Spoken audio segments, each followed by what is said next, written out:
Hello, and welcome to the Long Island Local Podcast, brought to you by Audio Workstations here in Bohemia, New York. Let's jump right into the conversation with a Long Island local business owner. Welcome, everyone, to the Long Island Local Podcast. We are back for Season 2, and we have here Janice Torberg, Reiki Master Teacher. Janice, welcome to the podcast. Thank you. Hi, Matt. Hi, how you doing? I'm good. Thank you for finally coming down. I know we took a while to schedule this, and I'm glad that we finally did. Me too. Season 2 is back today in full swing, and I'm glad to be talking to people because the whole goal of the podcast is to know who's here on Long Island and what they're doing. We took a look around, and we were here, and say, who else is here? Because we've only been here for a year and a half. As we were talking offline, we had another location before that, but when we built this place, we built the podcast room and the green screen room, and we knew that we had a facility that would be for everyone and not just for us musician types who lock ourselves away in the studio and tend not to talk to anybody else. So it was like, okay, this is a good mechanism, a good reason for us. It's a nice way to meet people. Great. Yeah, to talk to other people who aren't, up until, the sun up recording guitars and things like that. So tell me more about Reiki, because just assume that I know nothing, because I know little to nothing. And maybe that will be the position of our listeners too, and they can learn a little bit about what Reiki is and how you get to become a master teacher.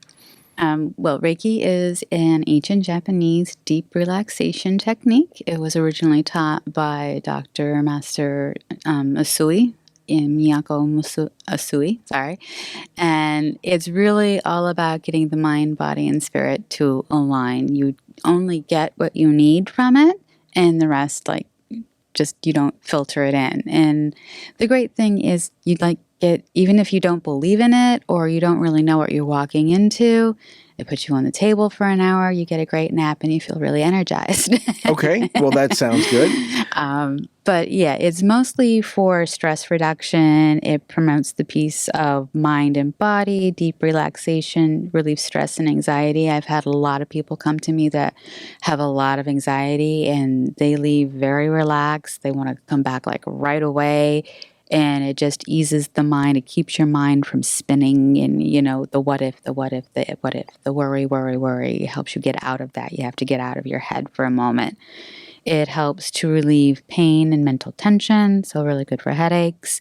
It strengthens the immune system, increases your rate of recovery from an injury, and energizes and balances the body. Okay. So you said breathing and meditation, right? And it's a combination of those two things, right? A meditation that's based on how you're breathing. Is that correct? A meditation is separate. You can bring Reiki into a meditative state. You could be in a meditative state and doing Reiki on yourself, or you can be in a meditative state when you are receiving Reiki, but they really are two different things that work well together. It's like people are like, oh, I get Reiki from my masseuse. It's like, no, she incorporates it. Right. He or she incorporates it into what they are doing massage-wise. Okay.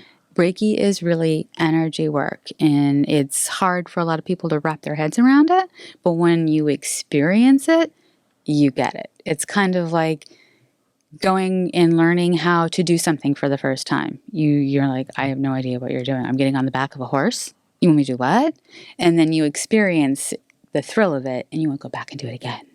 Okay, what's the first thing that you typically will learn when you're learning about Reiki? You learn how to do Reiki on yourself. Okay. And that's important because learning how to do Reiki and becoming a master teacher does take about a year and a half to 2 years, because you have your first course and it's usually all day. You learn how the basics of the hands. You learn the basics of what energy work really is. You learn how to get out of your head, because most people are in their heads like, energy work, what's energy work? So you learn what energy work is, and you learn how to do it to yourself. Then you go and you practice for a few months on yourself. Yeah, you learn how to do it to other people, but it's really that first lesson is how to do it to yourself and help yourself heal and help yourself relax. And, as kids, we self-soothe, whether that was pacifier, sucking your thumb, your blankie, what have you. So as an adult, think of Reiki as almost a self-soothing technique. Okay. Whereas the second course, you learn how to work on other people. And then it's more like, okay, spouse, child, best friend, I need you to do this. I need to practice. And so you practice on other people. Okay. And then when you can go on to become a master practitioner, which is where you learn how to really do this as a business. And then if that's what you want to do, you go and you do practitioner. And if you want to become a teacher, you go and you do the course from you have start to finish everything that you've learned, plus you get certified to teach it. So you really have to understand what's going on and how to implement what's going on. Okay. How long is that whole sort of process, if you wanted to consider, from just self and then others and then teaching? From my personal experience, Yeah. and in my Reiki master teacher and mentor, whom I still go to and adore, it was the first class, and then it's 3 months of going and practicing and saying, do I want to do this more?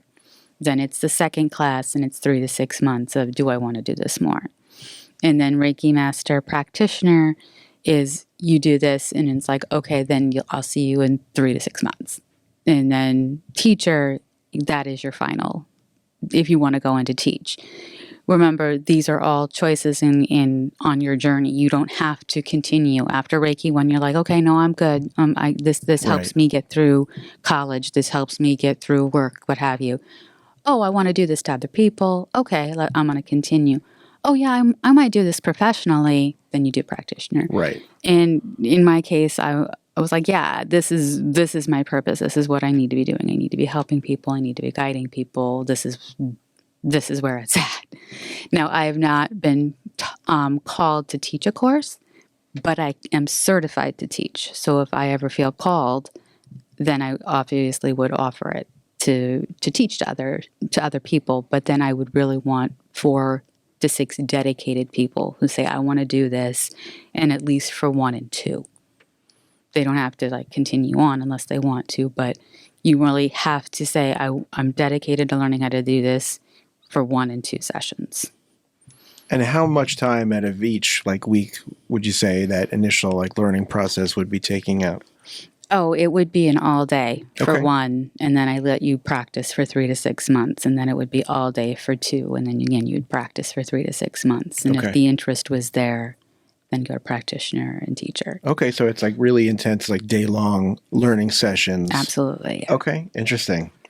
Yeah, there's so many different ways to try and allot how much time it takes to learn something, and then spread that across, how much time someone is studying something, try and figure out, okay, when you are learning something new, depending on how new it is, you can receive a lot of information sometimes, but to absorb it all and be able to put it into practice, sometimes I think we, can study things where we learn tons of information, but then don't have the ability to start piecing it together until way after. Mm-hmm. And, as an audio engineering instructor for 10 years, we, at the school that I used to work at, we had a 11-month curriculum where people were in school 2 times a week, right? And tried to teach them as much stuff as humanly possible and mix between lecture style information and actual practical stuff. But you can only get so practical in a group class with something that's meant to be done sort of less people. You know what I mean? A class would be 10 people, but in reality, a recording session is 1 engineer and then the rest is... It's kind of like a language lab. It's you come for the lecture and then you have to go practice somewhere else. Yeah, and if you don't, figure out as a student how to put it into practice as you're going, then certain information that you might get, it won't seem that relevant because you're not seeing how it's relevant. And then by the time you want to make it relevant, you may have forgotten half of it. Mm-hmm. So there's sort of an art to learn, absorb, practice, and not let information and wisdom sort of fall through the cracks of trying to absorb too much at once. So I'm always fascinated how quickly people can learn things and how they dose the information. And we have to remember that we will give our attention to where our intention is. Mm-hmm. We will also give our attention to what we are interested in. It's I see it with my son. It breaks my heart. I have a master's in writing. The last thing my son wants to do is read or write. Right. Haven't failed as a parent. Feel like it. Haven't failed as a parent, but he has zero interest in it. It's like English is like the last thing he will do. But he likes science and he gets math, and that is not mommy. Right. I'm the opposite of my kid. It does speak strongly to the nature versus nurture. There's certain things you can't really nurture into someone's personality or the type of mind that they have. Certain people have more activity going on in certain areas of the brain or what have you that cause them to be better at certain things, and then people tend to be more interested in the things that they're better at or get better at the things that they're interested in on that fun little feedback loop. So, I was never very good at math, and it's like I've had to learn some things, and I'm good at math concepts, but not good at actual holding numbers in my head and equations. So, that's held me back in certain areas, but I think other parts of my brain that work better have helped me excel, Yep. So it's hard to say what's going to be the thing for you. You have to just figure it out. And if you try and force another thing on, Right. it doesn't always work, No. So it's like when you're on the Reiki journey, most people who come to me just want to experience the healing. They want to experience the energy work. They want the quietude to it all. Mm-hmm. And that is truly what I offer. I am also a medium, so if messages come through and the person is open, I deliver whatever messages I get. Okay. I've had clients who are like, I don't want a reading. That's fine. You've said that, and I will remind spirit if messages come through. I mean, it's like I can kind of like give advice of something. If spirit is like really persistent on get this message through, I find ways to give it as advice. Okay. But for the most part, I try not to interfere with my clients' wishes if they don't want to receive messages. Well, that makes sense, but it's also an additional thing that you can do, that's like not all people do 2 things, 3 things. Sometimes people only do 1 thing. But is that something that you feel can be taught, or is that just something that is there or not? It's kind of both. It's kind of everybody is intuitive, and it's a matter of how strongly we follow that intuition. I mean, I was always intuitive at a very young age, but I also feel I was probably a medium and didn't know what was going on at a very young age. It wasn't until I was a teenager and trying to, I was like, I have to bury this. I'm trying to be normal. I'm trying to fit in. And it never happened, by the way. That's okay. And then same thing in college, but in college, I kind of found my tribe where it was just kind of like, okay, that's cool, I guess. And then it wasn't until I moved out here and I took classes with a couple of well-known teachers, medium teachers out here. So there are medium teachers. I guess I was curious about that. Yeah, but it's more like they do this. So they're just guiding and coaching and teaching you how to hone your abilities. Mm-hmm. I mean, we are all intuitive. And it's like some of us pick up messages and can run with them. And some people are like doubtful and like need that encouragement. And some people are like me and my fellow students are like, okay, I've got to figure out what you're trying to tell me and relay it, because if I don't figure out what you're trying to tell me and relay it, you're not going to go away. Now it's like, okay, now we as me and my fellow students, like, okay, so we set clear boundaries. These are my office hours. This is when I'm on, that sort of thing, which is really important, because if you're gifted strongly, you have to learn how to shut it off. Right. Otherwise, you don't get a break. You don't get a break. Right. That makes sense. So there's medium teachers, but it's not like you can start someone from scratch who has no strong sense of it on their own, right? Not true. Do you think it can be built in someone who's completely sort of out of touch with that sort of thing? It can. It's more encouraging people to follow their intuition, because that is spirit, that is guidance, those are your signs. If you keep on seeing, say you keep on seeing a cardinal, okay, that's a clear sign someone's around. It's like, who close to you has passed that would want to say hi? You know, grandma, grandpa, mom, dad, who has passed that would be hanging around you. That's a clear sign that spirit is around. Or this has happened to me more than once. And it was very funny because I was getting sense, you know your way home. But I was getting the sense of I needed to deviate from my normal commute home. Well, I was like, you're crazy. I just need to go. I just need to be home. I'm so grateful for that guidance that I received because I had to take the exit right before I would go to the next exit, which would be another 5 to 10 miles. There was cop activity, there police activity. So I had to deviate anyway. Right. The spirit was just giving me that warning. And that's that gut feeling. Right. You should always trust your gut. Like if you get bad vibe from somebody, get a bad vibe about a situation, that's your gut talking to you. That's your intuition talking to you. Like my son, I've raised him to where he will listen to his gut. He won't necessarily always know what to do with it or follow it, or he might just ignore it because, teenagers do that. Right. But he's been taught. It's like, he goes, "Ma, I got a bad vibe." And it's like, well, then you get away from the situation. Right. Yeah, I see what you're saying in that sometimes I guess we feel the need to have to find specific words and explanations for the vibes that we're getting because we're very much entrenched in language and verbal expression and trying to, rationalize everything out loud in a way that can be for sure understood by the person who's standing next to you. Right. But sometimes the time that it takes to do that is valuable time that we should maybe just be leaving a situation. Well, I recently, as I'm building my business here in Huntington, I'm building my business in Huntington, I still had to work at an institution, and they had hired somebody who gave me bad vibes. I didn't know why. This is like a very recent incident. I honored my gut. I was like, I don't know why. I don't know what's going on, but I'm being told to stay away from you. We had the same direct supervisor. Okay. Our direct supervisor left, and she became my direct supervisor. And everything that my gut was warning me about presented itself. It's right. Like, oh, that's why I don't trust you. Oh, that's why I don't like you. Oh, that's why I'm turning in my resignation. Yes. And I left. I didn't even have anything lined up afterward. It was like, goodbye. I mean, it was that, like someone had sucker punched me.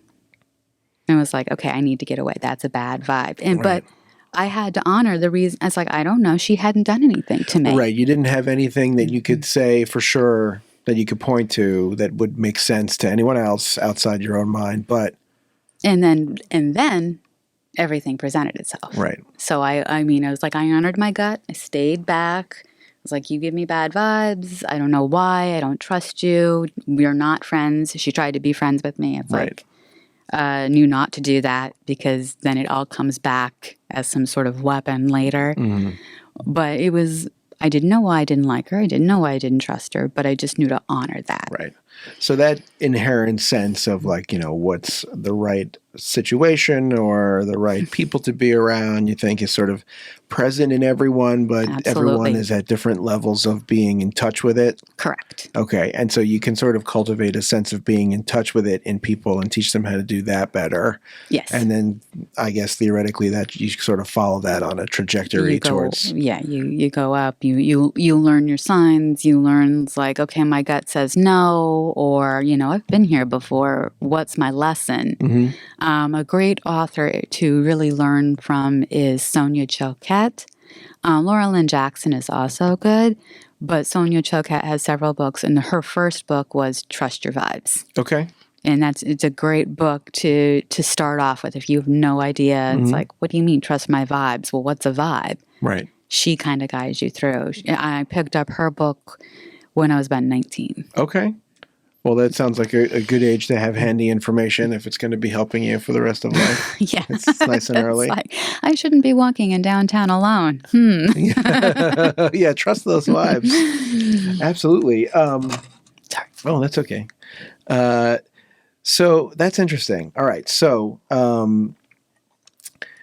how much of what you spend your time on is teaching others who are interested in also doing that work, or versus just working with people who just want to get the healing benefits? And I just work with the people right now who want the healing benefits. Okay. At this time, I just work with the people who want the healing benefits. Again, I really haven't been called I've even had a lot of Right. people come to me saying that they want to do this. I would want to sit through a couple classes with my Reiki master teacher, make sure I'm doing it right. Right. It's like, I know how to do Reiki. I don't know how to feel confident in teaching it. It's Yeah. kind of like there was no student-teacher program. Yeah. It's an interesting relationship between doing and teaching. I think it's good to do both. I've found over the years that by teaching, sometimes I would teach myself something by accident, where I would be forced to say something out loud that's normally just like a subconscious pattern of thought that is not verbalized.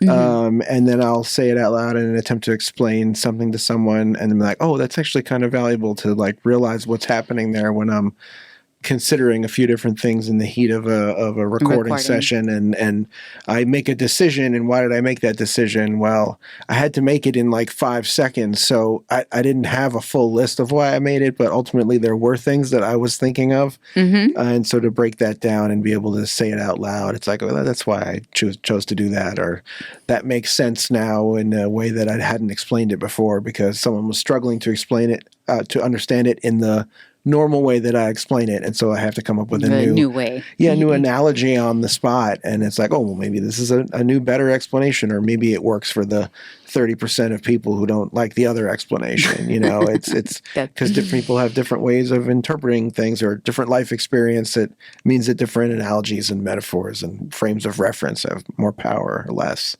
Yep. So, okay, that's cool. And I also do guided meditations. I do meditations that are guided or visualization meditations. I also do one-on-one. Like if there's a goal you want to specifically hit, I would help you with the scripting of that visualization. And then it's better if you record it and listen to it every night, but I can record it and you can listen to it every night. Okay. But that's a new thing that I've been called to do, is helping people kind of like visualize their goals. It was big. If you are familiar with Michael Jordan, a friend of mine was reading a book that one of his coaches, not Phil Jackson, but one of his coaches' trainers had written on how he had gotten the team to the next level. And it was that pushing every day and that visualization. If you want to be a champion, you see yourself as a champion, you act as though it's already happened. Right. So that's key in reaching some goals. Yeah, that seems like it creates like a nice sort of feedback loop, not to use too many engineering terms, but like a good feedback loop of confidence that can help you do the things that you're trying to be confident in doing. And so if you remove doubt, right, it's like cutting out wasted time in the system, right? Right. Like if you're wasting time worrying about not being able to do it, that's time that you're taking. Yeah, to be used to do it. Yeah, you're taking away brain power from yourself that could go to the act of doing the thing that you want to do. It's like when a parent says, "For as much time as you've spent complaining, you'd be done already." Right. Yeah, it's sort of like that. Very much like that. And it was not something that I've made up. Obviously, it's something I heard as a teenager and a child myself that I find myself repeating. And the amount of time it took you to argue with me, right, you'd be done. Right. Yeah, that's a good point. And that's like saying that to your brain, right, about everything that you're trying to do. Yes. Like the amount of time that you argue with me that I might not be correct in what I'm doing, I probably could have done it and done it well. Yep. All right. Well, this is a valuable life lesson I think we've discovered on this episode. I thank you for that. Let me ask you about the Quiet Healer and how the name came about and why it embodies all that it is that you are doing. I'm not a irony. My favorite type of music is metal. So I say irony is, and I'm not a loud person. Okay. I'm not a loud person. I'm very cautious and reserved when you first get to know me. The family joke is, yeah, she's quiet until you get to know her. So then I'm very talkative and personable, but the Quiet Healer embodies me. I am a healer and I am quiet. And when you come into my space, you feel the quiet. You feel the welcomeness to just be quiet and allow. Yeah. And that's really where it came from, is what am I? What embodies me? And this was one of the first things I wrote down, and I shared it with my sister, and she goes, oh my God, that's you. Yeah, I like it because I think there's a lot of extraneous noise and overstimulation in modern society. And hopefully no one's overstimulated by this podcast. But you know what I mean? I mean, there's so many, things to pay attention to and look at and, listen to. And so I think that turning that off at all is a problem for people. So to have a quiet... It's still a problem for me. Sure. And I mean, it's what I do. I mean, it's like we're humans. Right. So we are going to experience every emotion. And while I'm telling you that you need to relax and de-stress, I have to remind myself to relax and de-stress. I have to remind myself, don't worry. Everything's going to be okay. And that's a moment by moment thing. But it is very important to try and shut down the noise. Yeah, and increasingly more difficult, which is why I think it's nice that it's, part of your brand, the quietness, right? Because we probably need a little bit more than we have. So what's your favorite part of doing the Reiki work? Well, obviously I love helping people, but it's seeing people come in who've never experienced it and wake up if they take a nap, because that has happened. Right. But come up refreshed, relaxed. You're like, oh my God, I feel so much better. And they want to do it again because they feel so much better. Right. And my overall goal is to help people feel better, whether that's recover from an illness, just, de-stress from work, help them through whatever major life event that is stressing them out. I mean, I work on brides. It's a big thing out here. Weddings are stressful. I hear. I haven't done one yet, personally. So it's like, okay, we've all heard of the bridezilla. My job is to calm the bridezilla down. Right. Or, the parents of the bride going, oh my God, is this over yet? Here, thank the parents that have paid for your wedding. let me help them relax. You turn them from bridezilla to the little lizards in Florida, much more manageable. Yes. I mean, it's not a term I like to use, but it's a term that people understand. Sure. It's like, you're stressed out. It's a major life event. Yes. It's a major life event. And for a lot of women, they've dreamed about it. They want the princess experience. Yeah. And they don't realize how unruly they can get. Yeah. It probably, inherently takes people back to the time when they first sort of fell in love with the fantasy of a perfect wedding, which is probably back when they were still allowed to have a temper tantrum. Yeah. And so they're just channeling their inner bride child, essentially. Yes. Which is a bad term. I shouldn't use that term. No, but there are also groomzillas. Yeah. There's the flip side. There have been grooms that like to take over and be in control. And you said we were going to do this. Why aren't we doing this? And it's like, people are going to spend the rest of your life together. Can you work this out? Yeah. I think maybe in a way it's a test to see, let's plan a really stressful party together. And if we can do that together, maybe we can live together and start a family. You know what I mean? It's sort of the first test of marriage, really. Is before the marriage takes place. Yes, it's planning a very stressful party together where you invite all your family and friends. And they are quite expensive parties to have, but they're, people love them. They do, but that's also why it was a good avenue to help people. And it's like, okay, this is a major life event. You need to be relaxed for it. It's like, I mean, Reiki helped me get through my divorce. If I hadn't gone and started my training, I don't know how I think I would have crumbled. I think I would have been a puddle. Wow. I needed that strength. And that strength came from Reiki. So when my marriage dissolved, I was able to get through it okay.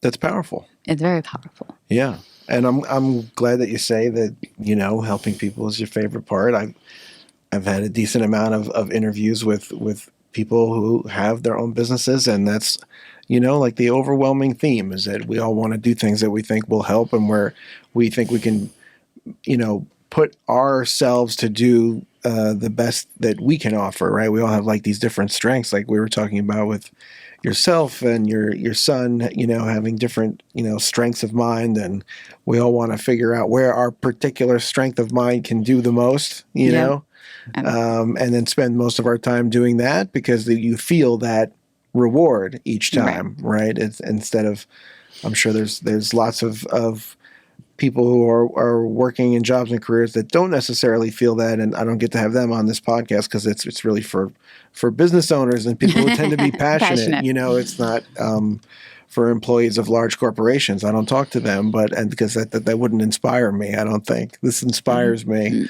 because I get to see what people care about and why they do what they do. So thank you for sharing that. Yes, and speaking of relaxing, I want to ask you as we get ready to wrap up, when you're not working, what is your favorite thing to do to relax or to unwind and be away from work? I definitely spend time with my friends and family, and I am an avid reader. That helps me unwind, and I am also an avid writer. I write poetry.